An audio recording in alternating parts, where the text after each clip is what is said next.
Muchas gracias, Santiago. El tercer ponente es el señor Chomet, que es profesor de la Universidad de Nantes, Francia, es doctor en Derecho, ha sido que en Francia se llama Método de Conférence, ha sido director del Laboratorio de Investigación en Derecho y Cambio Social, decano de la Facultad de Derecho y Ciencias Políticas, director del Centro de Derecho Marítimo y Oceánico, etcétera, etcétera. Entonces, su charla va a versar sobre, se llama El barco del futuro. El barco del futuro, bueno, nos va a contar en cuanto que la nave cada vez está más automatizada, monitorizada, conectada, controlada remotamente, igual desde tierra, con el personal, las diferentes personal con trabajo intensivo, con más administraciones y con personal igual que no desciende a tierra. Sin más, Monsieur Chomet, así.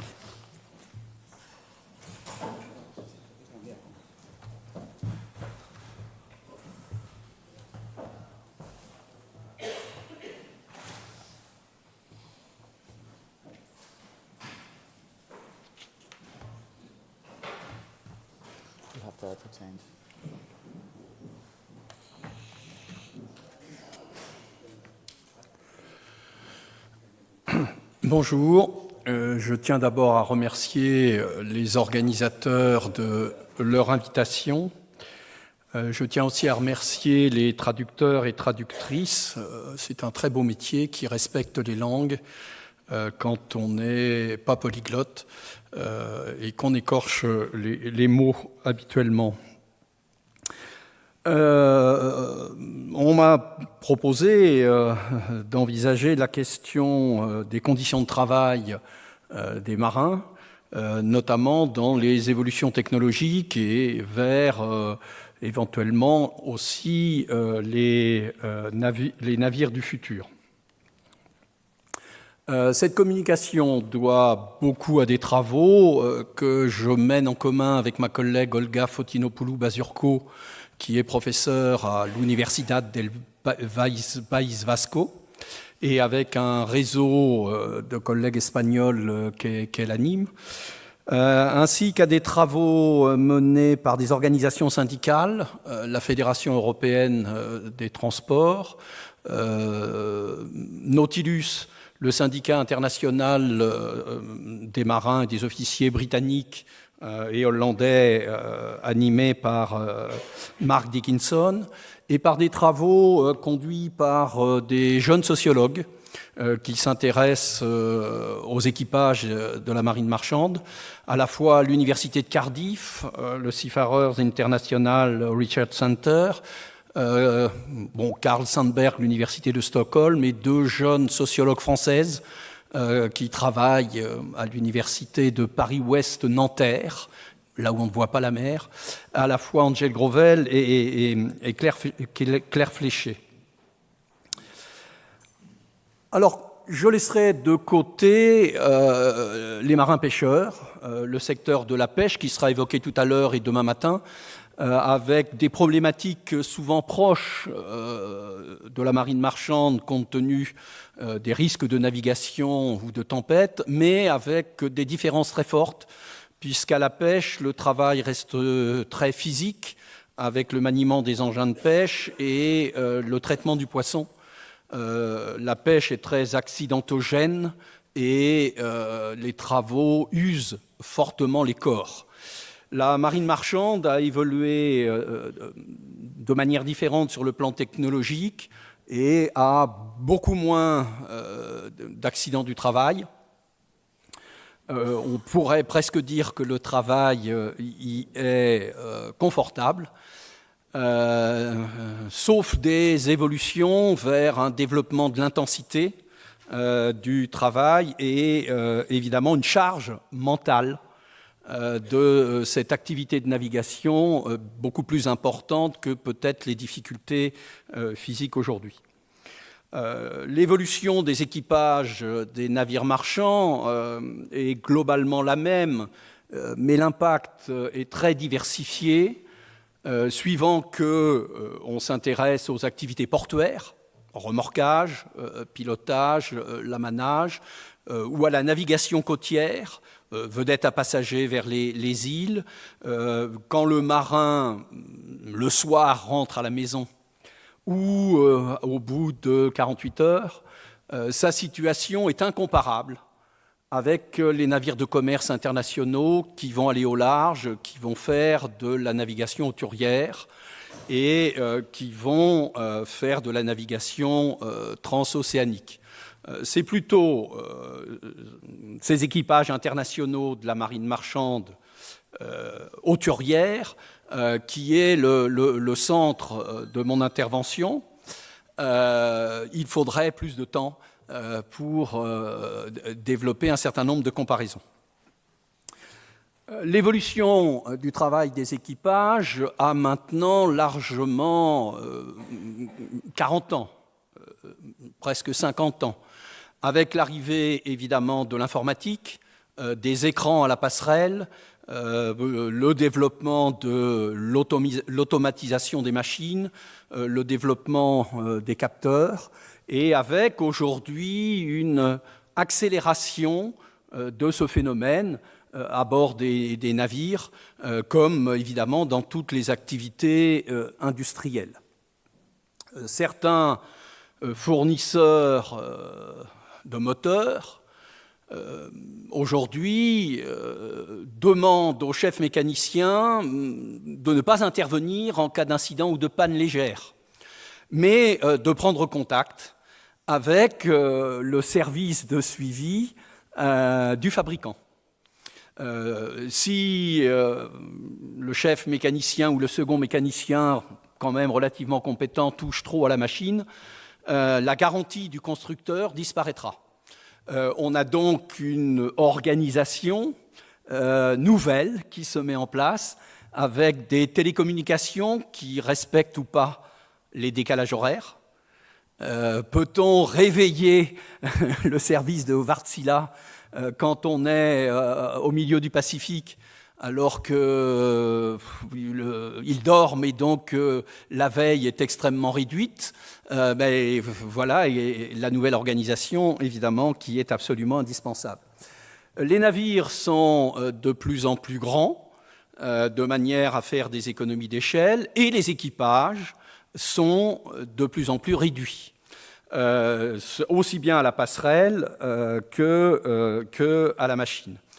Alors ça, évidemment, conduit à un travail de plus en plus intensif, avec très peu de périodes de routine, permettant un peu de souffler, peut-être au milieu des océans un peu déserts. Mais dès qu'on rejoint des routes maritimes, il faut évidemment développer la veille pour des risques d'abordage. Et à partir du moment où on se rapproche du port, il y a toute une série de déclarations à faire. Et au fur et à mesure de la navigation côtière, portuaire, dans les estuaires, et du passage de port en port, l'activité n'arrête jamais. De temps en temps, en sortant d'un port, d'un estuaire, l'équipage souffle. Et là, c'est la période de tous les dangers pour le navire de pêche qui est dans la zone côtière, qui ne surveille pas devant lui parce qu'il surveille les engins de pêche, et le cargo ou le porte-container éventuellement est sous pilotage automatique, positionnement satellitaire, et on a parfois débranché les alarmes anti-collision. Et si personne ne regarde, eh bien, on aura peut-être un abordage entre le cargo et le navire de pêche en pêche. C'est cette sortie des ports et la zone côtière, aujourd'hui, probablement la navigation la plus dangereuse. Pour un porte-conteneur de taille moyenne, qui va faire le tour des ports régionaux, des ports hub,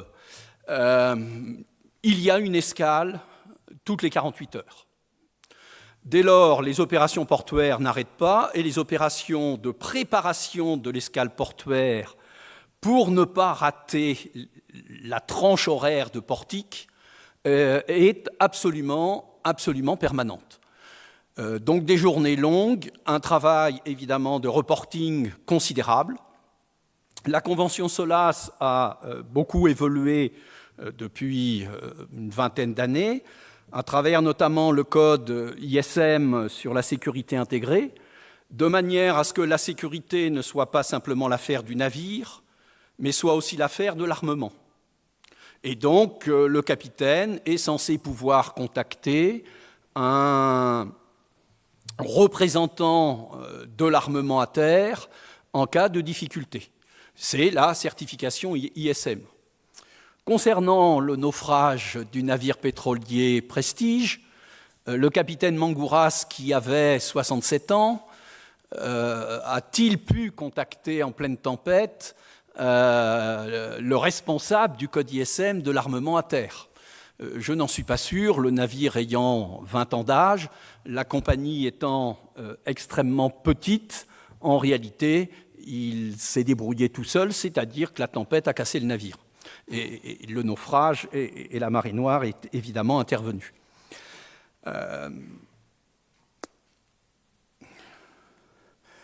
Il faut également évoquer, dans la continuité, les contacts avec la Terre, le bien-être des gens de mer à bord, mais surtout en escale. À bord, les équipages sont internationaux, avec des conditions d'emploi, des durées d'embarquement différentes, des rémunérations différentes, éventuellement pour le même travail.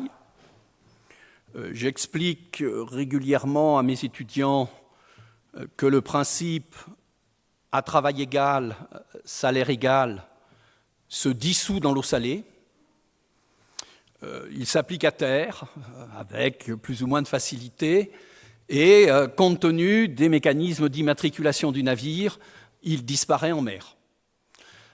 Et donc, quand, pour le même travail, un officier européen débarque et prend ses congés, quel est le moral de l'officier philippin qui doit encore faire 3 mois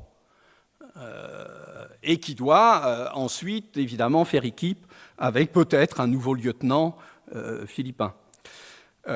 Les télécommunications se sont considérablement développées, ce qui est un avantage, mais soulève d'autres problématiques. L'isolement du navire, bien souvent, n'existe plus, même au milieu de l'océan. Cela signifie d'abord que l'équipage est constamment sous la surveillance de l'armement et des services sédentaires, que le capitaine, quand il dort, est réveillé par le fleet center de l'armement qui lui demande pourquoi il ralentit, pourquoi il change de route, parce que peut-être les informations météo ne sont pas les bonnes, le décalage horaire, le fleet center ne le connaît pas. Les marins ont beaucoup plus de facilité, bien souvent, pour communiquer avec leur famille, mais si un enfant ou un parent est gravement malade, dorénavant, le marin le sait, il est à bord. Qu'est-ce qu'il peut faire à part s'inquiéter? Est-ce que c'est une grande amélioration, oui et non, que de savoir que la tempête a enlevé le toit de la maison et que dans 3 mois, on reviendra voir si un nouveau toit s'est installé et comment la famille s'est débrouillée. La conséquence est évidemment aussi qu'avec ces équipages internationaux, la communauté du bord n'existe plus. Chacun est, avec ses outils numériques, comme partout, en train de regarder son écran, son film, son DVD, et en faisant attention à ne pas regarder, ne pas parler à son voisin réel, avec une diversité éventuellement linguistique, plus l'anglais, comme évoqué tout à l'heure, comme langue de travail, mais il n'y a plus de film en commun dans une salle. Chacun a ses films, sa langue, et un isolement qui est beaucoup plus important que précédemment. Les escales dans des ports se sont raccourcies. Toute une série de navires conduisent à des escales de moins de 48 heures, parce que le temps, c'est de l'argent et le navire doit se déplacer. Dès lors, le marin n'a aucune possibilité de faire du tourisme. Les ports se sont aussi grillagés, fermés avec le code ISPS. Pour entrer sur les quais, aujourd'hui, il faut un badge. Pour que les marins en sortent, il faut que les Seamen's Club viennent les chercher en bus et les amènent à un foyer d'accueil, les amènent en ville, mais c'est beaucoup plus loin, c'est compliqué. C'est-à-dire que les associations qui gèrent les Seamen's Club développent de plus en plus des visites à bord, les marins n'ayant pas souvent le temps de descendre à terre. À Marseille, aujourd'hui, l'évolution, par exemple, était extrêmement nette pour les équipages des paquebots. Certains paquebots qui, tous les dimanches, sont à Marseille et repartent vers l'Italie, comme le fameux Costa Concordia. Les équipages à Marseille n'ont plus le droit, n'ont plus le temps de descendre au foyer d'accueil, parce qu'il faut, une fois que les passagers sont descendus, nettoyer, mettre en état, se préparer pour l'arrivée, évidemment, des nouveaux passagers. Donc le rythme, là aussi, s'est clairement intensifié. Évidemment, cette évolution pose des problèmes de communication.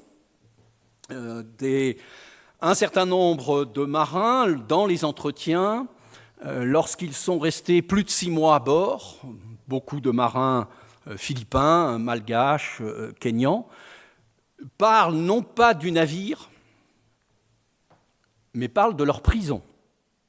C'est le terme « jail », prison, qui revient dans tous les témoignages qu'ils développent, et les capitaines de navires disent « au bout de 6 mois, un marin devrait être débarqué pour pouvoir rentrer dans sa famille ». Mais l'on a dans les équipages internationaux, et pour peu que le navire soit un peu âgé, que la compagnie soit petite et pas la plus performante, on a des embarquements de 9 mois, de 11 mois, avec simplement 1 mois de congé payé. Et il faut évidemment s'interroger nécessairement sur l'efficience du marin, qui, au-delà de 6 mois, n'attend qu'une chose, c'est la fin de son embarquement et de pouvoir un peu souffler. En escale, il y a également une multiplication des contrôles, ce qui est une très très bonne chose, ce qui a considérablement amélioré l'état de la flotte, diminué le nombre de naufrages, de pollution, mais en plus des opérations portuaires de chargement-déchargement, arrivent les inspecteurs de l'état du port, les inspecteurs du mémorandum de Paris, par exemple chez nous, arrivent également peut-être des inspecteurs syndicaux, ITF, c'est-à-dire une surcharge d'activité, de contrôle des documents à bord, en termes de pollution, aujourd'hui de contrat de travail, d'entretien du navire, alors que la possibilité de souffler automatiquement disparaît. Il y a donc une lassitude que l'on peut constater chez beaucoup d'officiers marine marchande qui développent aujourd'hui des carrières moins longues, courtes, qui vont naviguer entre 5 et 15 ans, qui très souvent, grâce à ce raccourcissement des carrières, ont des responsabilités considérables vers 35 ans, commandant d'un porte-conteneur géant, comme on en a actuellement, commandant d'un paquebot, et à partir de là, ils ont le niveau le plus élevé de leur carrière nautique. Gagner quoi ? Gagner la routine, continuer la routine. Et donc, au bout d'un certain temps, lié aussi, évidemment, à des questions familiales, voir le premier enfant ne pas marcher, ça va. Le deuxième enfant, ne pas le voir marcher, ça ne va pas du tout. On a donc des carrières beaucoup plus courtes que précédemment, d'une quinzaine d'années, avec évidemment des interrogations du milieu professionnel sur l'attractivité de ces métiers, Mais on ne peut raisonner sur l'attractivité de ces métiers et attirer des jeunes que si on comprend l'évolution des conditions réelles de travail. Alors, le diagnostic qui circule dans le milieu technique maritime, et récemment, fin août, j'étais à un séminaire à Malmö à la World Maritime University, et un conférencier magnifique nous expliquait ces statistiques. 90% des événements de mer sont dus aux facteurs humains. La conclusion est simple, chez un certain nombre d'ingénieurs, voire d'entreprises industrielles, il faut supprimer le facteur humain. Le temps avance. Je dois faire très vite. Normalement, il faudrait que jusqu'à 21h, je discute de cette statistique irréelle. Le capitaine Mangouras, 67 ans à bord du pétrolier Prestige, de 20 ans d'âge, en pleine tempête dans le golfe de Gascogne, avait-il la liberté de ne pas quitter le port d'escale en disant « je passerai le cap Finistère après la tempête ». C'était, s'il le faisait, ça aurait été bien. S'il le faisait, c'était sa dernière navigation. Il n'était plus recruté nulle part. En réalité, malheureusement, professionnellement, il n'avait pas le choix. Et une fois qu'il était passé au large du port de Lorient, sa route ne lui permettait pas ni de se réfugier à La Rochelle, ni, heureusement, à Bilbao. Il fallait qu'il descende plus bas, vers la malheureuse Galice. Alors, il a été condamné pénalement, il y a des conséquences de responsabilité civile, je n'y reviens pas. Est-ce que le naufrage du Prestige est une faute personnelle du capitaine Mangouras ou aussi une faute systémique du transport maritime et de l'armement? Je ne crois pas que la question ait clairement été posée dans ce cadre-là. On a pris la première cause immédiate. On a pris, heureusement, une personne humaine qui était à bord et qu'on a heureusement sauvée. Et à partir de là, au fond, le scénario a été trop vite dessiné. Alors, les navires du futur, c'est maîtriser le facteur humain, peut-être faire des économies sur le logement des marins à bord pour mettre plus de marchandises. Ce sont des navires peut-être conduits de la terre, télécommandés. Les fleet centers des armements ne seraient plus simplement des instances de conseil et d'assistance, qui sont en réalité aujourd'hui des instances de contrôle de la route, de la vitesse et de la consommation des navires. Les capitaines sont totalement sous surveillance. Est-ce que l'on peut imaginer des navires télécommandés avec des marins aiguilleurs de la mer travaillant à terre? 7 jours sur 7, 24 heures sur 24, le navire ne s'arrête pas, ni la nuit, ni les jours fériés. Mais ces marins de terre pourraient, quand le travail est fini, rentrer chez eux. Techniquement, oui, c'est pas bien. Techniquement, aujourd'hui, il y a des expérimentations, comme pour les véhicules automobiles, Tesla et autres, et les industriels se précipitent vers des navires ou télécommandés, ou encore mieux, des navires autonomes, programmés, en espérant ne pas rater la révolution technologique qui peut-être se dessine. On croit au développement de l'intelligence artificielle, où on est un peu plus sceptique. Rendez-vous dans 40 ans pour voir qui avait raison. Un certain nombre de navires autonomes, dans des espaces relativement limités, vont se développer. Ils sont déjà en fabrication. Mais évidemment, peut-on, dans un espace ouvert, fluide, avoir des navires autonomes alors que, par ailleurs, il y a des pêcheurs. L'été, il y a des touristes, des estivants avec leurs voiliers, qu'il y a une diversité d'activités en mer.